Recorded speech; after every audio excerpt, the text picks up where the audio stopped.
Well, that brings us again to the end of another edition of I really do have fun doing this show. And I shared with you last week, my wife was laughing at me because I had referenced the fact that I don't get paid for this. This for me is just fun. And I don't want to boil it down to saying it's a hobby, because it's more than a hobby. I mean, to come in here and work all this equipment and to be on the radio, not just on the internet, but on a radio station as well, because we're heard in the northern New Jersey, New York area on WP 88.7 FM. And we're also heard around the world on GoBrave.org. So this is way beyond the hobby thing. This is millions of dollars worth of equipment that we're exposed to. So the experience alone is, for me, a privilege. And I've been doing this now going on 14 years. June will be 14 years. And so this is a privilege. So, you know, for me, it's a small price to pay to wake up one morning a week at 4:30 to come do this, because everybody does not have an opportunity to do this. So I am forever grateful and thankful to have the opportunity. And then the people that I meet, like Dion and all my other guests that I've met over the years. Yesterday, I was being awarded by the city of Patterson, and I received the Frederick Douglass Award, because they were doing the Black History Award ceremony, and I received the Frederick Douglass Award for being an educator and a journalist. And I was sharing with the audience as I was receiving the award the various people I've had the opportunity to interview over the years, and they were looking like, I said Nikki Giovanni, I said Dr. Martin Luther King's niece, Dr. Alvina King, and Omar Tyree, and I'm going on and down the line of Judge Glenda Hatchett, and I'm talking about, I said, even Jackie Gingrich, Newt Gingrich's daughter. I had the opportunity. So as I was saying each name, I could see folks' face, but that's the opportunity I've had. So it's not all the time about money. It's not always about being paid for doing something. And that's what Dion and I were talking about when we say Renaissance people, when we start saying Renaissance man and Renaissance woman, people who aren't afraid to step out to do something that's out of the norm, that's a little bit different from everyday life. For me, this is not the norm. Now, it's normal for me because I've been doing it now for almost 14 years, but this is not the norm for everybody. It's an opportunity that many wish they had, and other people look at me like I'm crazy for doing it. But again, where do you get the opportunity to come in and operate millions of dollars worth of equipment, be heard all around the world, not just locally, but anywhere in the world? Because if they have internet connectivity, it's just a matter of logging on to GoBrave.org and turning on your speakers. You click the listen button, and it can be heard anywhere around the world where they have the internet. So how often do you get that opportunity? So I'm grateful and thankful for it. So we're going to go ahead, and we are in the M&M hour. You just never know from this point what we're going to get, because my guests this year in 2015, each year, there's a song that says the round goes higher and higher. Well, each year seems like the show is getting higher and higher in terms of the caliber of guests and the discussions and the conversations. So I just get excited, and we just move on in between the hours. So we have another guest coming up in a few minutes. To all of you out there, happy Valentine's Day. To my mom who's listening, happy Valentine's Day to you. To my wife, I love you dearly. Yvette, happy Valentine's Day to you. And to everyone else who may be out there listening to the Reading Circle this morning, or to GoBrave.org, or to WP 88.7 FM, happy Valentine's Day to you. Let this not be the only day that you show some love. Show love every day. Just, we kind of pause for 24 hours to kind of acknowledge love, but love every day, not just on February 14th, but all 364 of the rest of them. It's kind of like we were saying the same thing yesterday about Black History Month. Black History is just not one month. Black History is every day. Black History is all 12 of the months. Black History is all 365 days of the year. So we just pause in February to acknowledge it. But truth be told, Black history is every day. Just like everybody else's ethnicity, their history is every day. Women's history is every day. Hispanic history is every day. It's just, but we pause. So the same thing goes on today for Valentine's Day.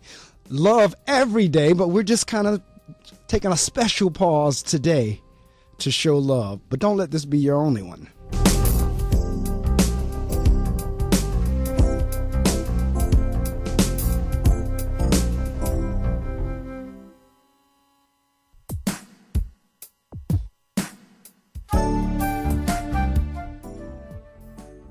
many reasons in many people who need prescription medications. These same drugs that ease suffering for some are abused by others. When abused, these drugs can have some really scary side effects and even cause death. Prescription drug abuse among college students is a growing trend, which often includes combining prescription drugs, like opiates, with alcohol and other substances. The non-medical use of prescription medications is a close second only to marijuana as the most common form of illicit drug use. Combining alcohol and opiates enhances the sedative effects of these drugs, increasing the risk of death from overdose. Prescribed does not mean safe. Don't share. Use correctly, store securely, dispose responsibly. To learn more about the use and abuse of prescription medications, contact Marianne Edmond, health educator at edmondm1@wpu.edu. If you think you have a problem with prescription medications and need to talk, contact the Counseling Center at 2257. This message was made possible through a grant from the New Jersey Department of Human Services, Division of Addiction Services. This year, firefighters like Fire Chief James Hall will battle wildfires around the country in hopes of containing them. But firefighters can't do it alone. A single ember that escapes from a wildfire can travel more than a mile, or it can ignite and destroy your home and community. Get fire adapted. Learn simple steps you can take now to reduce wildfire damage later at fireadapted.org. A public service message brought to you by the U.S. Forest Service and the Ad Council. Learn more at fireadapted.org. Think carrying 10 or 20 pounds of extra weight isn't much? We went to a park, handed 10 and 20-pound sandbags to people aged 45 to 60, and asked if we could follow them around. 10 pounds makes a big difference. Oh, I definitely felt it in my knees. A few extra pounds each year can cause joint pain and lead to serious chronic diseases like diabetes and heart disease. Wouldn't you like to drop that weight and stop picking up more? Visit hhs.gov/1 pound at a time to find out how. Obesity happens 1 pound at a time. So does preventing it. Brought to you by HHS and NIH. 50 feet, turn left. Why are you driving so slowly? After a few drinks, I'm taking it slow. Well, you're not fooling the cop behind you. What? Get ready to pay in 0.1 miles. Getting pulled over for buzz driving could cost you around $10,000 in fines, legal fees, and increased insurance rates. Nothing kills a buzz like getting pulled over for buzz driving, because buzz driving is drunk driving. Brought to you by the National Highway Traffic Safety Administration and the Ad Council. Well, good morning again. This is Marc Medley. We're in the M Hour. Big shout outs to Councilman Andre Saya. He either was listening or is still listening because I received a text message from him. And he actually referenced something that I said, particularly when I was talking about being a Renaissance man and a Renaissance woman. Andre's Renaissance as well. We've known each other for a long time, and Andre's run for various political seats. He's currently the, 6th Ward council person, and he's been in that seat some time now. He's also been on the school board. He teaches as well in the various colleges, and Andre and I have been friends. He's been on the show in many instances. Actually, I'm going to have he and his wife and the baby on one morning so we can talk and have some fun on the air. But Andre, if you're still listening, good morning to you. I thank you all so much. As I said earlier, I was recognized by the city of Patterson during the Black History Month award ceremony, and I was awarded the Frederick Douglass Award for being an educator/journalist. And I was saying yesterday in my remarks how that is a fitting award because I've always known about Frederick Douglass from, as a child, whenever they would mention African-American heroes, but I never studied Frederick Douglass. I didn't know a lot about him. But last summer, I took a group of kids in June to Washington, D.C. Speaking of Washington, that's where Dion was calling from this morning. And we went on a tour, and we went to the home of Frederick Douglass, and I connected immediately in the home of Frederick Douglass with all the different artifacts, and the tour guide was sharing the various history. And we did see a film about Frederick Douglass, about him being an abolitionist and his beliefs, and it was just, and I bought the video that we saw, as well as I bought one of his books or downloaded one of the books, and there was this poster that said, once you learn to read, you will forever be free. And that sits in my office behind me, behind my desk. The poster and the picture of Frederick Douglass sits, and it says, once you learn to read, you will be forever free. So as I said tongue-in-cheek this morning as I was speaking with Dion, that for many of the young people that I serve, trying to get them to just sit down and read, you would think we were putting them through some type of torture. And not realizing, and I share this with the parents whenever I get a chance to meet with them, that reading is the foundation for every other subject. And I'm not taking away anything from the other disciplines. I'm trying to support those disciplines. So regardless if it's science, regardless if it's math, if it's social studies, if it's art, if it's music, if it's any of the disciplines, you have to be able to read and comprehend. And I've said this before, reading is not just decoding, calling off words. Because many of our kids think because they can halfway call the words, Mr. Medley, I can read. No. You have to be able to read, process what you've read, and then be able to, in your own words, paraphrase what you've just read meant to you. What did you get out of that? What did you take away from it? And then be able to formulate an argument or a position and go back and support your position by going back into the text to say, I'm saying this because when I read this, the author said this. Now, you can agree or disagree with the author. You just need to be able to defend your position. In line 43 or in paragraph 5, the author said this, but I think that. In line 72, he said this, I understand that, but this is my position. So there's a whole lot of different components to reading other than just being able to decode, which is calling words. And many people think that when we say reading, that we're talking about just the ability to call words. That's not what we're talking about. We're talking about the ability to call words as well as understand what the words mean. And then once the words make sentences and paragraphs and essays and novels and books and articles, what did you now learn and get and take away from that? That's what the whole process of reading is. I mean, each one of the disciplines has a process. There's a reading process, there's a writing process, so forth and so on. So the more that we can get people to really do that and do that well, the more successful us or we as a country will be, not to mention the world. I mean, because there are places in the world where people do read a lot and they're very successful. And that is why they rank where they rank. And it's also why we rank where we rank as the U.S. Folks need to read more. I mean, as much as I was teasing about my iPad and everything earlier, I don't go anywhere with it because most of the time I'm reading on it.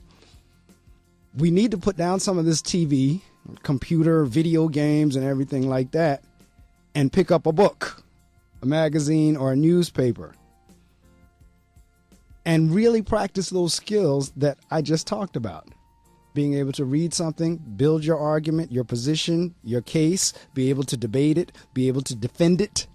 Those are all the things that come along with reading and reading well. And you heard Dion say earlier, she started reading as a child, again, because her parents, you wasn't going back to her parents saying, I'm bored.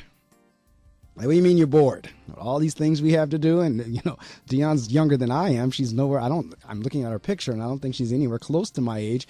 But I don't know if the computers and all this technology that we have out now was there whenever she was a child. I don't, and particularly, I don't know if it would have been in Canada or not. Some of the same things that have been introduced here. I don't know. But as she said, there was no such thing as being bored. But our kids, I watched the Super Bowl and it was really interesting in terms of the ads to see how most of many of the car ads, I know the Dove ad, the McDonald's ad, the Coke ad, many of those ads had moved to an emotional, loving type of feel to it. The McDonald's ad was talking about how you could actually random customers that would get a free meal if they showed love. If they called their mother and said, I love you, or if the person they was with, they gave them a hug. McDonald's has this loving campaign where you would receive your meal free for showing love. Coca-Cola had the move away from the hate campaign. Don't hate. Be positive. Show love. They had that campaign. Then you had other campaigns where it was about love. Then we come now to the video game ads that was all about violence, war, and hate. The video game, I think it was, I forget the name of it, Game of War, Game of something. I don't know what it was. They have the young lady that is the ad or the spokesperson for the game. I'm trying to think of her name. She wears the white gown and everything, voluptuous, cute girl. But in the midst of it, there's a whole bunch of action figures around here that are fighting. So the video game ads were all about war and fighting. Now, guess who played the video games? Now don't get me wrong, because we adults play video games too, because I know I do. But for the most part, the target are kids. And the kids are having a hard time distinguishing and differentiating between the video games and reality. That's why they don't have a problem with hitting each other so much. That's why we have all these killings and stuff with shootings and guns, is because these kids have been raised playing these games where you kill the character in the video game, and then you turn the game off and you turn it back on and that character comes back alive. And in many of these kids' minds, they think that's what happens if they kill a real person. Okay, well, I'll kill them today and they'll come back alive. Yes, folks. The vice principal and I were speaking yesterday, and she was telling me about a child that told the teacher that he robbed a store. And what he meant was he robbed a store in the video game. Well, of course, he didn't say the video game. And the teacher took it as if to say, oh, my God, he robbed a store. So when we questioned the student about it, the student broke out laughing, said, I'm talking about the video game. I'm trying to think of it. It's one of the most popular ones, Grand Theft Auto 5, GTA 5. That's what it was. He was talking about robbing a store in GTA 5. The teacher thought he was talking like he actually robbed the store. So, I mean, this is what we're dealing with in terms of reality.